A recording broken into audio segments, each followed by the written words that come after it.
Hello everyone, welcome back to my YouTube channel Legal World. Myself Dr. Seema Goyal. Today in this video I am going to discuss an important question relating to the law of torts, that is the definition of contributory negligence as well as last opportunity rule in reference to the law of torts. If we talk about the doctrine of contributory negligence, that is similar to the concept of negligence.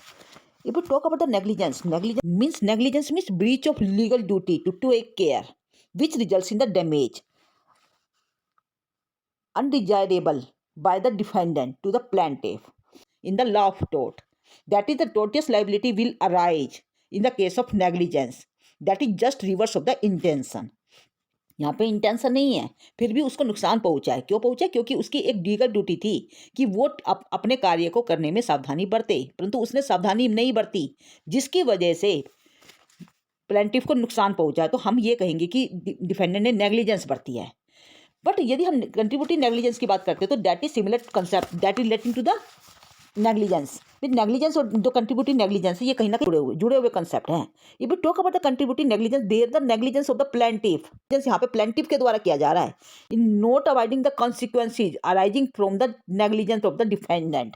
भाई वहाँ पे negligent defendant के तो negligent है, प्रतिवादी के द्वारा तो नेग्लिजेंस बढ़ती ही जा रही है, परंतु यहाँ पे जो प्लेंटिफ है वो भी बराबर का भागीदार है। Means plaintiff is also not taking the reasonable care while doing his act, while not avoiding the consequences arising from the negligence of the defendant. This means we can say that here he is liable for the contributory negligence, and in that case the damages provided to the plaintiff will be affected. यहाँ पे जो damages है जो plaintiff को provide कराए जाएंगे, कहीं ना कहीं उसका सीधा इफेक्ट उस पर पड़ेगा. This means it is a known exercise by the plaintiff of such ordinary care, diligence and skill as would be avoided to the consequence of the defendant negligence. भाई यहाँ पे चलो डिफेंडेंट नेग्लिजेंस बढ़ती थी, परंतु वहाँ पे तो वो केयर तो बरत सकता था, परंतु उसने वो केयर नहीं बरती जो एक सावधानी पूर्वक एक ऑर्डिनरी प्रूडेंट पर्सन को कहीं ना कहीं जो बरतने के लिए हम कहीं ना कहीं एक्सपेक्ट कर सकते हैं।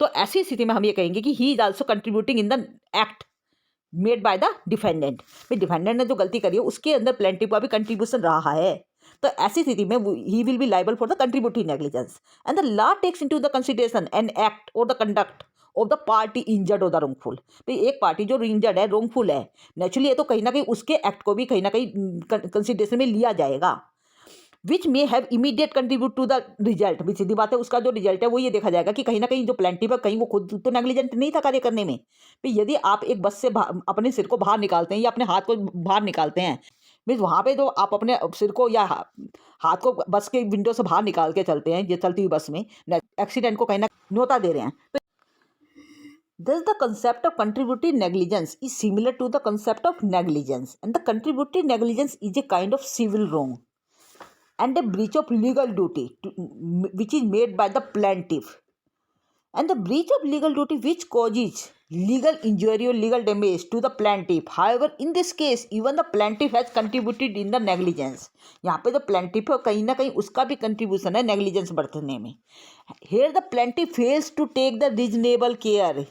He is not diligent. We can say that damage has been suffered to the plaintiff due to his own contributory negligence. यहाँ पे कहीं ना कहीं जो डैमेज हुआ है प्लेंटिफ को वो उसके कंट्रीब्यूटरी नेग्लिजेंस की वजह से हुआ है.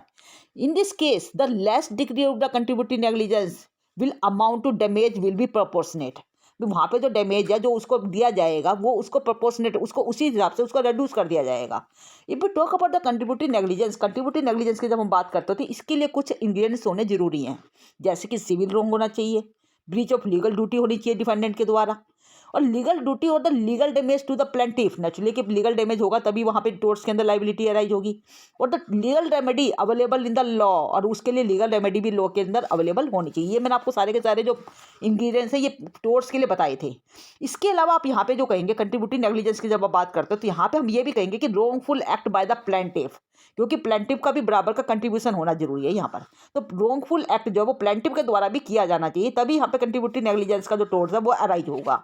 तो this means for a tort of contributory negligence एक सिविल रॉन्ग का होना जरूरी है, लीगल ड्यूटी का ब्रीच होना जरूरी है, उसके लिए लीगल इंजरी या लीगल डैमेज कॉज होना चाहिए प्लेंटिफ को, और लीगल रेमेडी लॉ के अंदर उसके लिए अवेलेबल होनी चाहिए, और जो रोंगफुल एक्ट है उसके अंदर प्लेंटिफ का भी कंट्रीब्यूशन होना चाहिए.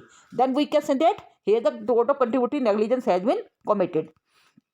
This means burden of proving the contributory negligence to the negligence is on the plaintiff. Naturally कि लीगल इंजरी यदि आपको हुई है तो आपको ये प्रूव करना होगा कि यहाँ पे डिफेंडेंट की गलती की वजह से हुई है। यदि आप ये प्रूव नहीं कर पाते तो यहाँ पे कहीं ना कहीं ये कहा जाएगा कि आपकी भी कहीं ना कहीं गलती थी। But there are certain circumstances when the plaintiff is unable to prove that he has suffered the legal damage in the case of doctrine of res ipsa liquidator is used.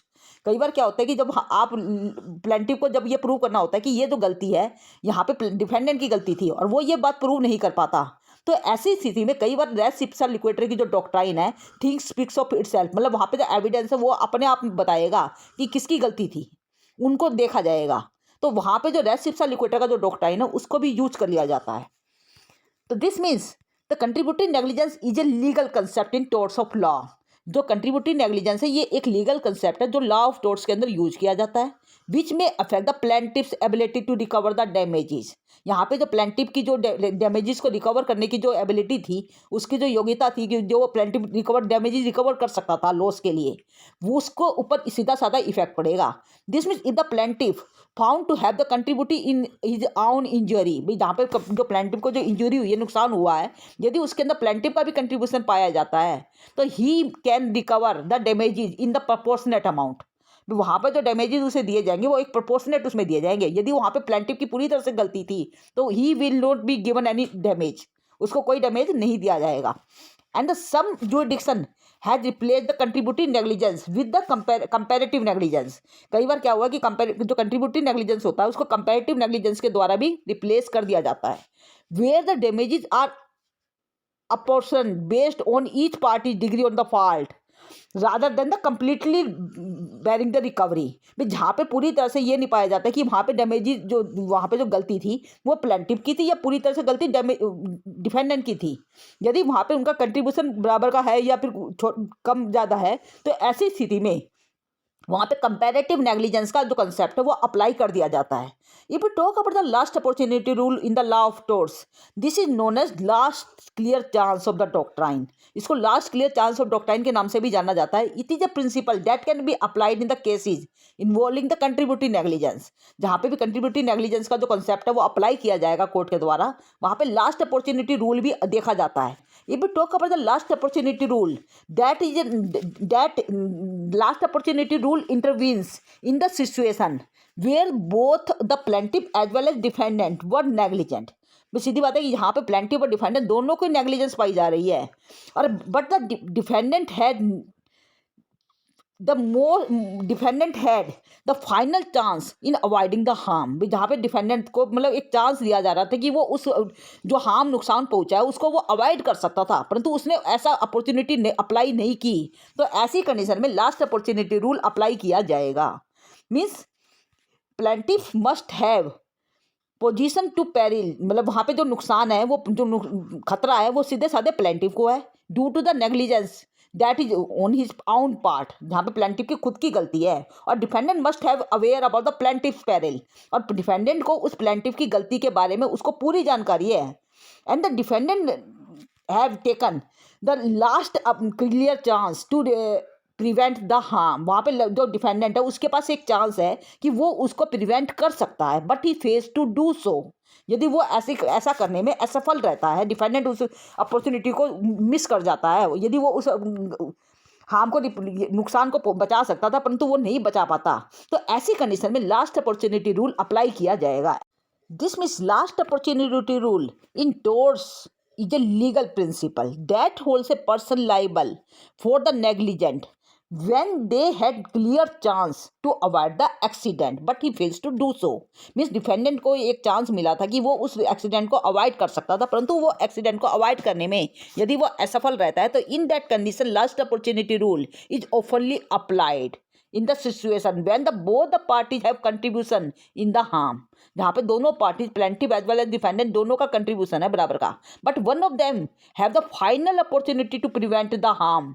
वहाँ पे उनमें से एक ऐसा बंदा है जो कहीं ना कहीं उस हार्म को नुकसान को बचा सकता था, होने से रोक सकता था, परंतु वो ऐसा करने में असफल रहते हैं। तो ऐसी स्थिति में लास्ट अपॉर्चुनिटी रूल जो है वो अप्लाई किया जाएगा। Brian versus Bradle, that is a famous case regarding the contributory negligence. In this case defendant Mr. Bradle owned a bakery When the plaintiff was passing over by his bakery, barrel of wheat flour that fell on the, जो defendant जो है ब्रैडल जो है उसकी अपनी एक bakery थी। जब वो प्लेंटिफ वहाँ से गुजर रहा था, उसकी बेकरी के पास से गुजर रहा था, तो ऐसी स्थिति में वहाँ पे जो ब्रैडल की जो फैक्ट्री थी उसके अंदर से वहाँ से अचानक सेकंड फ्लोर से एक व्हीट फ्लोर का जो बैरल था वो आके उसके सिर पे गिर गया। बट वहाँ पे जो प्लेंटिफ था उसको ये चोट लगी और वहाँ पे प्लेंटिफ ये प्रूव करने में असफल रहा कि वहाँ पे जो जो व्हीट फ्लोर ऊपर से गिरा था वो किसकी गलती की वजह से गिरा था, वो इस बात को प्रूव नहीं कर पाया। And he was not able to prove that whether it was the mister Bradle और his servant who cause the damage.